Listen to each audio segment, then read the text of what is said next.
All right, ladies and gentlemen, today we're going to learn how to clean a blender properly. Here we have one of the blenders all put together. I've already taken the liberty of unplugging it because when we clean it, we want to have it unplugged. So the first thing we're going to do is we're going to take this top plastic part off. If you're lucky at your store, you're going to have a couple of screws in the back. Please don't make sure you don't lose those. I'm going to slide it forward, lift it off. I'm going to take this piece to the back. This piece actually does separate into two separate pieces, like so. I'm going to take these and I'm going to wash them in the 3-compartment sink. But before I head back there, the other thing I'm going to do is this black part right here, it's going to pop right off as well. And I'm going to take that to the 3-compartment sink with me to wash it. Okay? I'll do that in a moment. Now, come take a look here. You can see this is quite dirty. Again, I cannot emphasize this enough. You're making a shake. A little bit goes over the edge. While it's still wet, before it dries and hardens, a couple of seconds you can wipe it right up. This is why you should always have a rag near you. Now, this is going to take a while. You can tell this is spoiled. It's been sitting there a while. This is the type of thing when corporate Cold Stone comes in and they see a blender like this, we get marked off, health code violation, because mold could be building up in there because you're not cleaning it properly. So again, yes, the blender itself, what we're doing here, taking it all apart, should be done at least every time there's an individual task. But the individual task means you are thoroughly taking your time, getting every nook and cranny. Every night, somebody that's cleaning the stone, it's their job to quickly do a quick wash, and if necessary, bring these to the back to have them washed with the dishes and then put it back on. It's not a difficult task. It becomes difficult when you don't do it on a regular basis. So again, we're going to have my knife here on standby, so in these little nooks and crannies where there's things that I can't easily get out, I'm going to have to scrape this out because it's been sitting in there a while. And again, as I scrape it out, I'm going to put it into the trash can as opposed to somewhere else. So this is going to take me a little while again. Again, I can't emphasize this enough. Do not, under any circumstance, take this blender and use it in a 3-compartment sink or anything like that. This blender all by itself is literally $1,200, probably more now. It's been a little while since I've had to buy one. As much as $1,500. So we have to treat these with care.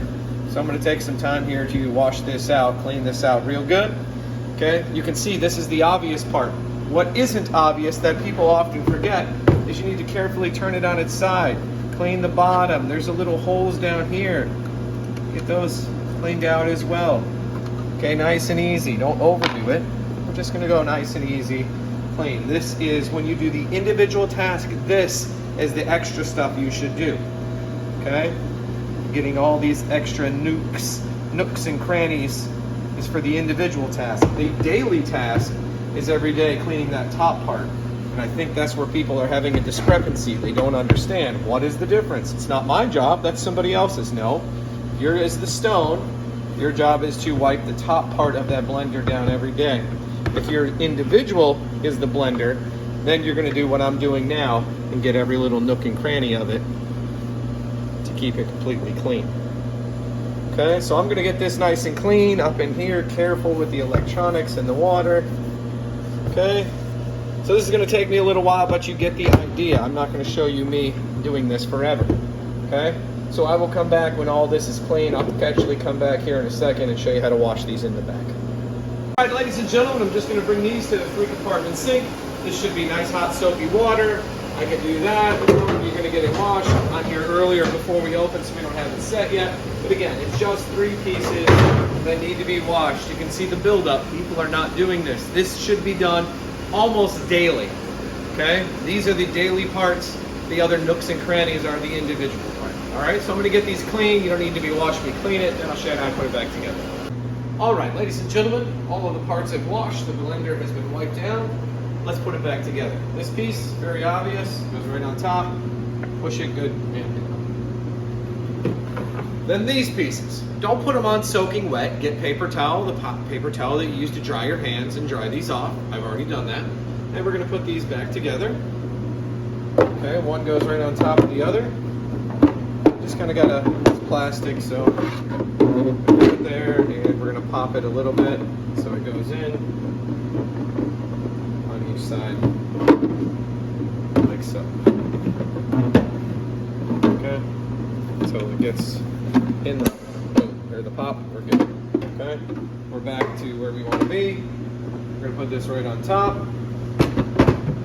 Okay, in the edges, we're gonna slide, push it out, and then slide it in. That'll lock it in a little bit. Unfortunately, at this store, in the back, those parts are gone. I don't know if they're still there. If I ever find them, if you ever see one of these parts in the back, I can buy some more. That holds this top on so that it doesn't flop all the time. We're good. Then I want to go ahead and I want to plug it back in. Of course, actually, one of the things I did not do is make sure you clean the cord. It's crazy how dirty these cords can get. Good. We're going to plug it in. Nice and easy. Good. And then here's another big one. This is not just for cleaning the blender. This is anytime you're using the blender. Put it about there. In the back, it has to suck in air to work properly. Don't push it all the way against the wall. Okay?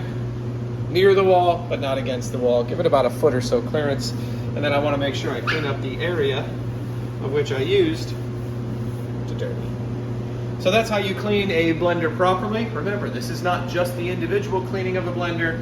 This is a daily cleaning of the blender. Every day, if you're not taking care of it, stuff splits up. Hey, I gotta bring that to the back, take the black piece, give it a quick wipe. Have your rag ready. The sooner you wipe, the easier it is to clean. Thank you.